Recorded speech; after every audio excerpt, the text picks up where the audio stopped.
Guys, welcome to my vlog. So ngayon ay tuturuan ko kayo kung paano nga ba pabilisin yung laptop or PC ninyo na mabagal na dahil sa sobrang dami ng mga junk file. So paano nga ba siya linisin? Tara.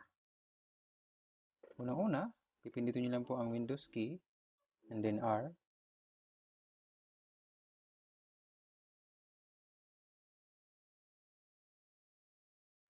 Window. So pag naubos na po ito, type nyo po dyan sa inyong key. Delete ko muna ito, no? Percent, then temp, percent. So, sa case ko, na-type ko na kasi kaya lumalabas. So, click nyo OK. After that, mag-open po yung window. O ito, yung temporary folder, no? At nandito lahat ng mga files na mga temporary. Kaya nga temporary, no? So, ang gawin dyan, kasi sobrang dami yan, ang gawin natin is i-delete natin siya. Pwede siya mag-select kayo ng isa, and then, pindutin nyo po yung Control A para ma-select nyo lahat, no? Pag Control A na, ibig sabihin, Control All, Control na, tapos click nyo itong delete. Or pwede i-delete, pinutin yung delete key, no? So, delete. So, wait nyo siyang matapos. After ma-delete, mayroon yan siyang matira pa dyan. Minsan may mga file na matira, no? So, wait nyo lang siya matapos. So, 99% complete. Depende kasi kung gaano katagal. So, yan. Okay na siya. Ang option na hindi pwedeng i-delete. So, pag ganyan, ang gawin nyo lang is do all. Dahil pag maraming matira pa dyan, no? I-check nyo lang tong option na to. Do this for all current items. And pangalawang step ay itong same pa rin, Windows R. And lang i-type nyo naman instead na %10% ay prefetch.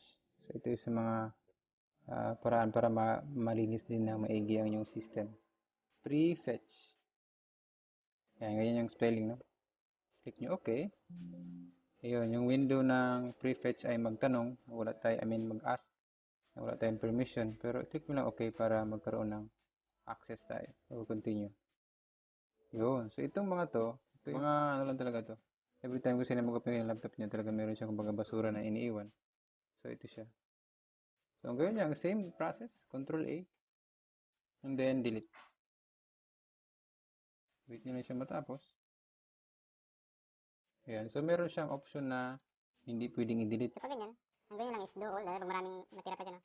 I-check mo lang itong option na to. Do this for all current items and then skip. So, after that, ang next natin option, last, is search nyo po yung punta kayo sa inyong search button, ano, and then i-type nyo po yung disk cleanup. Ayan, so lalabas agad dito. Double click nyo yan or open. Lalabas ito, yung window na disk cleanup, and then tatanungin nyo kung anong disk ang i-clean. So of course, sa C tayo, no? Click nyo lang okay. Pag na-okay nyo na, as you notice here, daming mga junk files, no? So yan yung mga pwedeng i-delete. So 110 MB lang siya. So ngayon, para mas totally ma-clean pa talaga, i-check nyo itong clean up system files. So, click natin yan. C pa rin. Ayan. I-load niya ulit yan. Wait lang natin siya, no?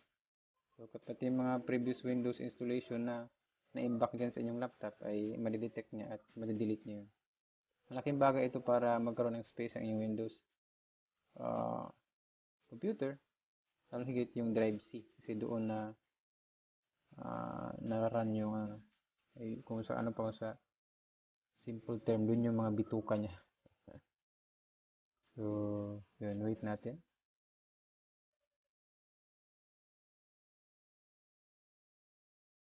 Ayan, so natapos na, lumabas ulit ito. So, ang gawin natin is i-check natin. Ayan, check ulit. So, yan, hindi lang siya 800 plus, marami pa yan. Ayan pa. Ito pa. Ayan, so umabot na siya ng 1 gig. Actually, dun sa ibang nalinis ko ng mga laptop, umabot ng halos 20 plus gig. Sobrang dami na na-imbak. Ayan, ganun. So, as you notice, umabot ng 11 gig, no? So, ito kasi previous Windows installation. So, ito siya, since previous naman, hindi natin siya need, pwede natin siyang i-delete. So, as you notice, ang laki ng detect niya na pwedeng i-delete. So, since na-check na natin siya lahat, click natin OK. Delete all files. Yes. So ito ang medyo matagal, no? Pagka nawala na itong window na ito, ibig sabihin tapos na yung kanyang paglilinis. So ito, nagtatanong siya if i-delete daw natin yung previous Windows installation, hindi natin siya maibalik. Okay lang, hindi ko naman kailangan balikan yun, yung mga nakaraan. Char. So yes lang natin. So yun. Wait natin siya. Depende kung gaano kadami ang i-delete niya, medyo matagal talaga. Pag hindi naman yan naabot ng World War 3. Nasa ilang ano lang yan. Depende sa processor din ng laptop niyo. Pero kasi hindi yan naabot ng isang oras. Minutes lang yan. Okay, so wait natin siya. Pag natapos na ito, pag nawala na, ibig sabihin tapos na yung kanyang paglilinis.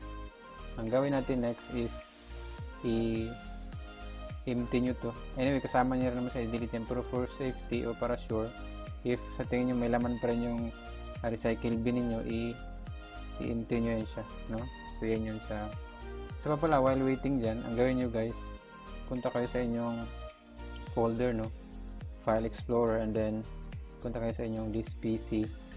As you notice, mamaya bababa yan kasi may 11 GB siyang i-delete, no? Yan. Ang gagawin nyo, if meron kayong mga files dyan sa mga videos ninyo, picture, music, download yan. Yan kasi naka-under yan siya dito sa C. So ito kasing C, si Pilimon.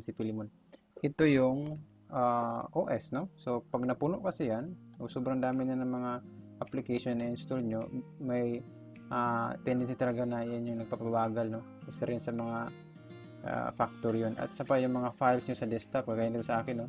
Kailangan ko nang ilagay sa isang folder at ilipat ko dito sa D. So i-cut nyo lang siya. Pwede naman to Control A, no?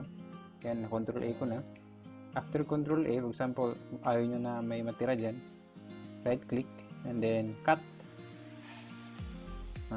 Pag na-cut na siya, punta kayo sa D, gawa kayo ng folder, no? Like ang folder nilagay ko dito ay desktop files, no?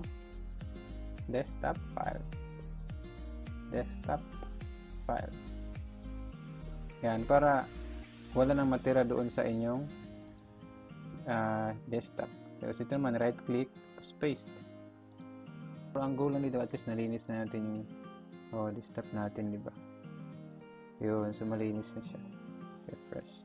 Wait na natin ito matapos. Pag natapos na, edi saka natin i-restart. Isa pa palang option guys para mabilis mag-reboot yung inyong laptop. Itong mga startup, no? So, para ma-access yung startup, punta kayo sa taskbar, Ctrl Shift Escape. And then, pag nandito na kayo sa taskbar, since Windows 11 kasi itong akin, pero sa inyo mayroon din dyan yung startup, no? So dito sa akin, dito sa startup sa Windows 8, Windows 10, basta puntahan nyo po guys yung startup, no? So Windows 10, punta na kayo sa Windows startup, lahat ng mga option dyan na kagaya nito, yun, ganun siya. So ang gawin nyo dyan pag ganyan is i-disable nyo. Yan. Ganun lang. This is just for demo, no? Okay, ito Microsoft Teams. Naka-enable. So, disable natin.